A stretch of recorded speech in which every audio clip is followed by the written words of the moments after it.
December 23, 1944. 29,000 feet above Germany, Lieutenant Charlie Brown is about to die. His B-17 bomber, Ye Old Pub, is a flying coffin. Half his crew wounded, 2 engines dead, tail section shredded like paper, fuel gauge on empty. But what stops his heart is not the plane falling apart around him. It is the German fighter that just pulled alongside, close enough to see the pilot's eyes. Brown's hands tighten on the controls. His gunners are unconscious or dead. No way to fight back. This is the end. But the German pilot is not shooting. He is pointing, gesturing toward England, toward home. And then, impossibly, he escorts them, mile after mile, into Allied territory, where every gun will try to kill him. Why would an enemy risk everything to save the men he was sent to destroy? This is the true story of 2 warriors who became brothers, a story that took 46 years to complete.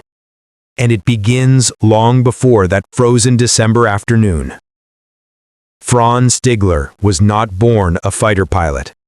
He was born into tragedy. Regensburg, Germany, 1918. Franz was just 3 years old when his father returned from the trenches of Verdun.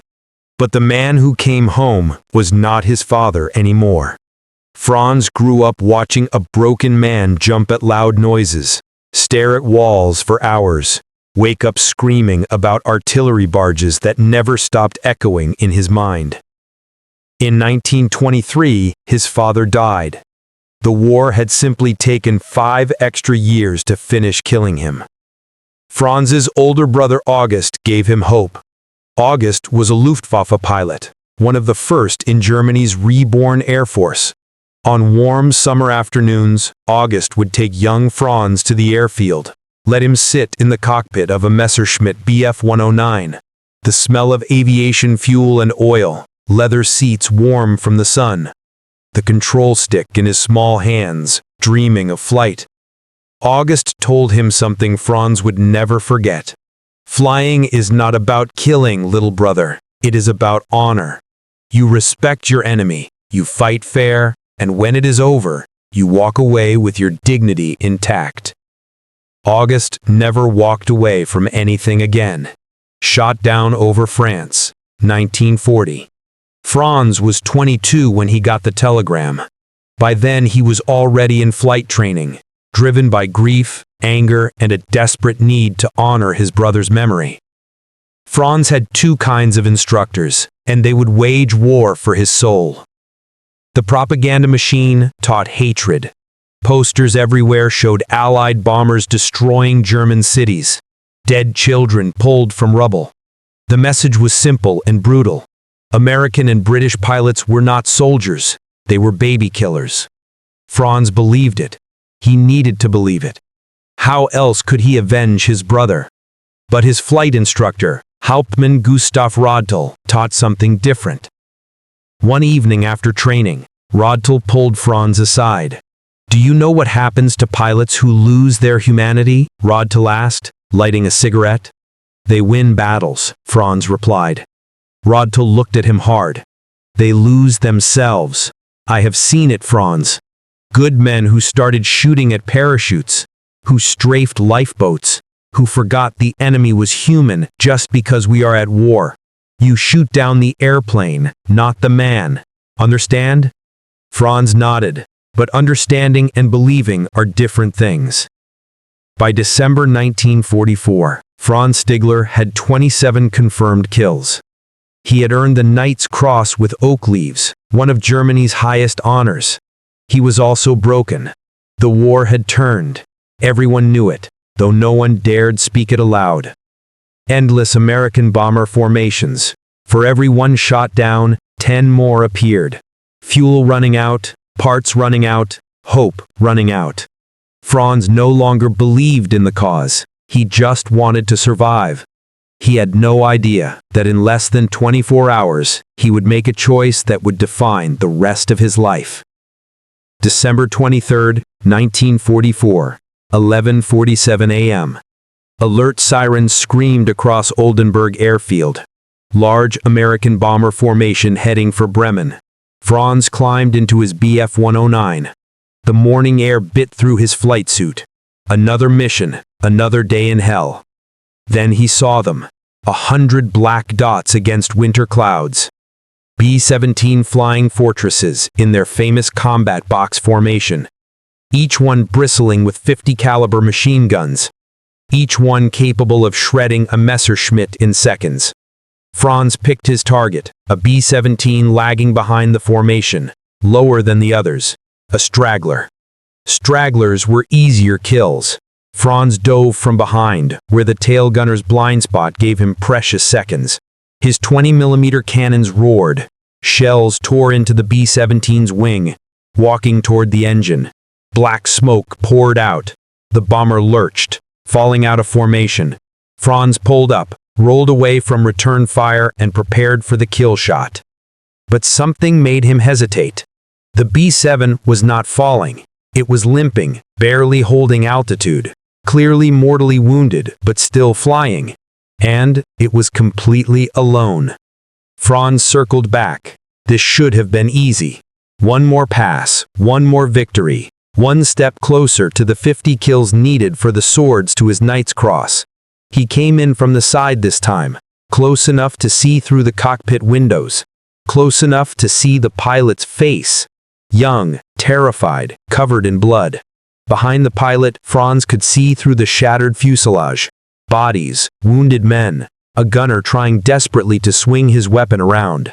But the turret was jammed. The man moving in slow motion from injury or cold. Franz had a perfect shot. The bomber was defenseless. His finger rested on the trigger. And then he heard them. The voices of dead men. August's voice. Flying is about honor. Roddel's voice. You shoot down the airplane, not the man. Franz pulled up, told himself he had come around again, do his duty. But as he circled, flying closer to the crippled bomber, he saw the full extent of the damage. The tail section was destroyed, one stabilizer hanging by cables. The radio compartment was simply gone, just wind and sky where metal used to be. Through the holes in the fuselage, he could see wounded men trying to plug gaps with their bodies against the -60-degree cold. These men are already dead. If I do not kill them, the cold will, or the next German fighter, or the crash landing. They will never survive. So why waste ammunition? That is what he told himself. That is the rational explanation. But deeper down, a voice whispered, "This is not right." Franz Stigler made a decision that could get him executed. He pulled his Messerschmitt alongside the dying bomber. Close formation. Close enough to see the American pilot's eyes through the scratched plexiglass. Their eyes met across 15 feet of empty air and 4 years of war. Franz could see everything. The blood on the pilot's face, the fear, but also determination. Even though his plane was dying, even though half his crew was probably dead, this American was still fighting to get them home, just like August would have done. The thought hit Franz like flak. Inside the B-17, Lieutenant Charlie Brown was experiencing something beyond comprehension. "He is not shooting," Brown's co-pilot Spencer Luke said, his voice crackling with disbelief. "I can see that, Spence. So what is he doing?" Brown had no answer. The German fighter held position, perfect formation flying, the kind of precision that came from hundreds of hours in the cockpit. Then the German pilot raised his hand and pointed west, toward the North Sea, toward England, toward home. And then, impossibly, he escorts them, mile after mile, into Allied territory, where every gun will try to kill him. Why would an enemy risk everything to save the men he was sent to destroy? This is the true story of two warriors who became brothers. A story that took 46 years. Flying information with an American bomber looked like treason because it was treason. The coastal flag batteries would shoot down any suspicious aircraft. His own people would try to kill him. But more than that, Franz was crossing an invisible line in his own soul. He was choosing compassion over duty, humanity over orders. The individual man in that cockpit over the abstract enemy he had been trained to kill. His fuel gauge was dropping fast. But first, he needed to get these Americans past the worst. They flew together over the German countryside. Below, in those small villages, Franz's mother was probably preparing Christmas dinner. His sister singing carols with her children. Normal people. Normal lives. While above them, in the frozen sky, two enemies were performing an act that defied explanation. Franz watched the Americans struggle with the controls. The B-7 was fighting him, wanting to fall, wanting to die, but the pilot would not let it. He is a good flyer, Franz thought, and felt a strange surge of respect. Under different circumstances, they might have been friends. Instead, they were here. Enemies locked in an impossible moment of grace. The North Sea coast appeared ahead. If Franz turned back now, British defenses might shoot down the B-7 before it reached safety. If he continued, he would be flying into enemy airspace, where they would kill him without question. Franz thought of his brother August. August, who believed honor mattered more than victory. August, who died believing in something bigger than nationalism and war. August, what would you do? But Franz already knew the answer. He would see them safely over the water, even if it cost him everything. They crossed the coastline. Below, the gray waves of the North Sea. Behind them, German flak batteries opened up, not at the B-7, but at both of them. Black puffs of exploding shells bracketed them. Franz held formation. 1 more minute, 1 more mile. Inside the B-17, Charlie Brown was experiencing something close to a spiritual awakening. "He is following us into British airspace," Luke said, his voice filled with awe. "They will kill him, Charlie. He knows they will kill him." Brown understood. This German was not just sparing their lives. He was actively risking his own to ensure their survival. This was not mercy. This was sacrifice. Charlie Brown did something he never imagined doing in war. He raised his hand to the German pilot. Not in surrender, not in victory, in gratitude. Franz saw the gesture. Their eyes met again across that impossible space. No propaganda could exist there. No ideology, no hatred. Just two young men who both wanted to live, who both wanted to go home, who both understood that something profound had passed between them. Franz reached up and gently touched 2 fingers to his forehead. A salute. Not a Nazi salute. The old fighter pilot's acknowledgement his instructor had taught him. The kind that said, "I see you. I recognize you. You fought well." Then Franz banked his Messerschmitt hard to the right and dove toward the deck, low and fast, racing back toward Germany before the fuel ran out or the Spitfires found him. Charlie Brown watched him go, that enemy fighter growing smaller against the gray December sky. "Did that just happen?" Luke asked. "I do not know," Brown said honestly. "I really do not know." Behind them, Sergeant Alex Yelensenko had regained consciousness just in time to see the German fighter break away. Through the hole where the radio compartment used to be, he watched that plane disappear into the clouds. "Who was that?" Yeleno asked weakly. Nobody answered, because nobody knew. Franz Stigler made it back to Oldenburg with 3 minutes of fuel remaining. When he climbed out of the cockpit, his flight suit was soaked with sweat, despite the December cold. His squadron commander, Major Gerhard Heilmann, was waiting. "Stigler, did you get that straggler?" Franz's mouth was dry. If he told the truth, the execution would come within days. The shame on his family would be unbearable. "Jammed guns, Herr Major," Franz said. The lie tasted like ash. By the time I cleared them, he had made it to the coast. Heilmann studied him for a long moment. Franz forced himself to meet his commander's eyes. "Unfortunate," Heilmann said finally. "Well, there will be others." Franz nodded. said nothing, walked away on legs that felt like water. Slow, reflective pacing. He did not tell anyone what really happened.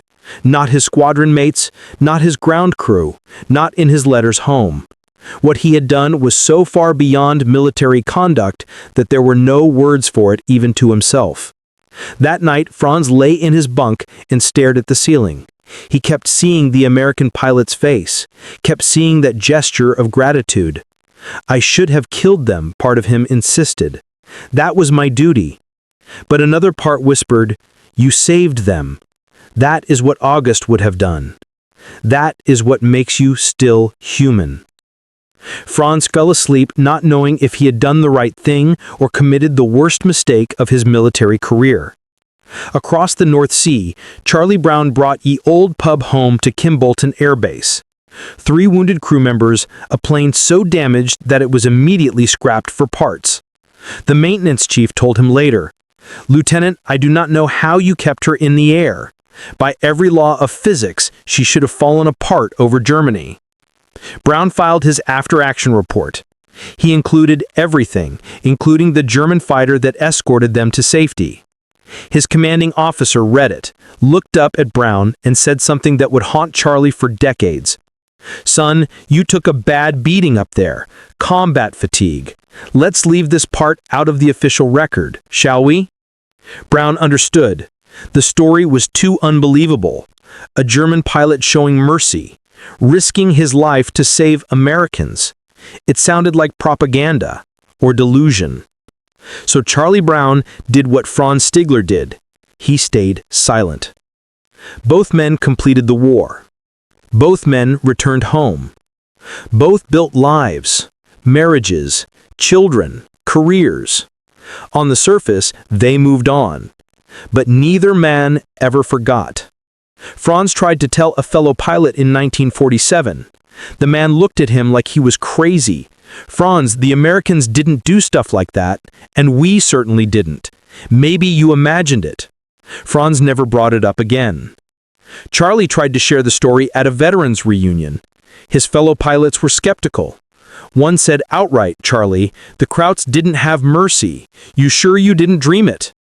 Charlie never mentioned it again. For 42 years, both men carried a secret that no one else believed. Both men wondered if the other had survived. Both carried gratitude and guilt in equal measure. Franz wondered, did they make it home? Did my mercy mean anything? Charlie wondered, who was he?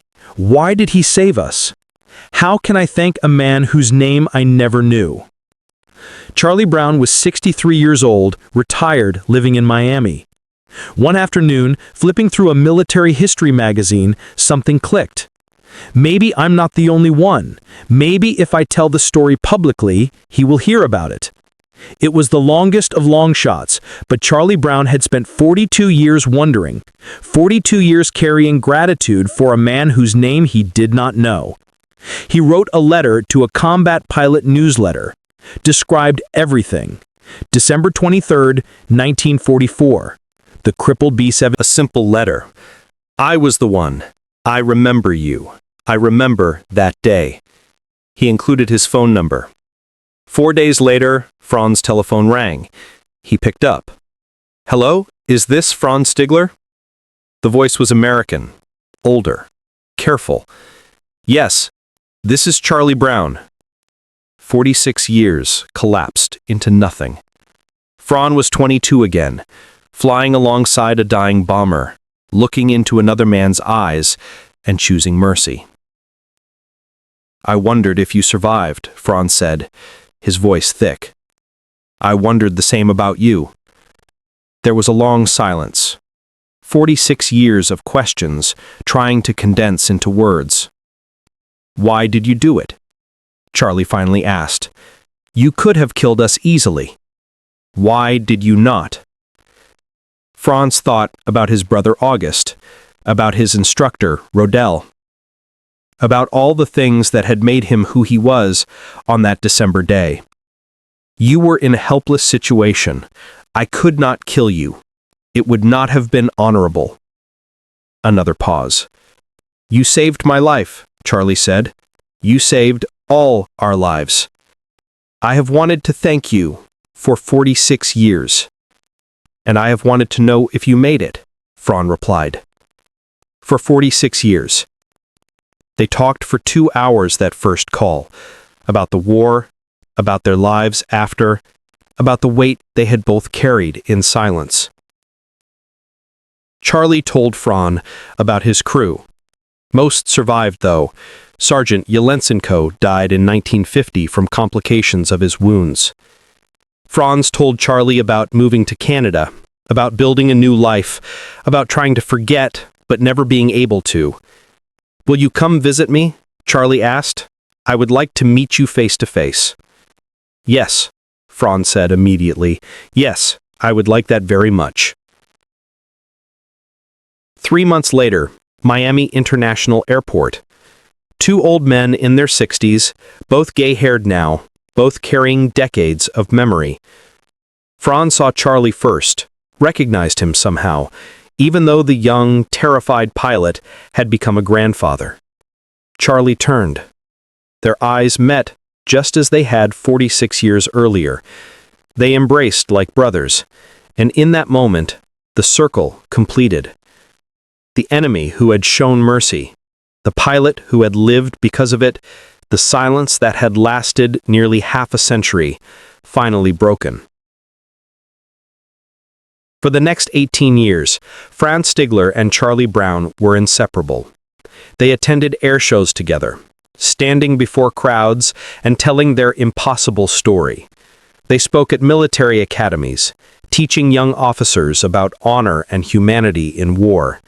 But more than that, they became true friends. Fran and his wife Hai moved to Florida to be closer to Charlie. The two couples spent holidays together, birthdays, family gatherings. Their children became friends. Their grandchildren played together. What had started as a moment of mercy in a frozen sky had become a testament to the persistence of humanity, even in war's darkest hours. People would ask Charlie, "Do you not feel strange being friends with a man who tried to kill you?" Charlie would smile and shake his head. Fran did not try to kill me. Fran saved me. There was nothing to forgive, only everything to be grateful for. They grew old together, 2 warriors who had found peace, not just with each other, but with themselves. Franz finally understood why he had made that choice in 1944. It was not weakness.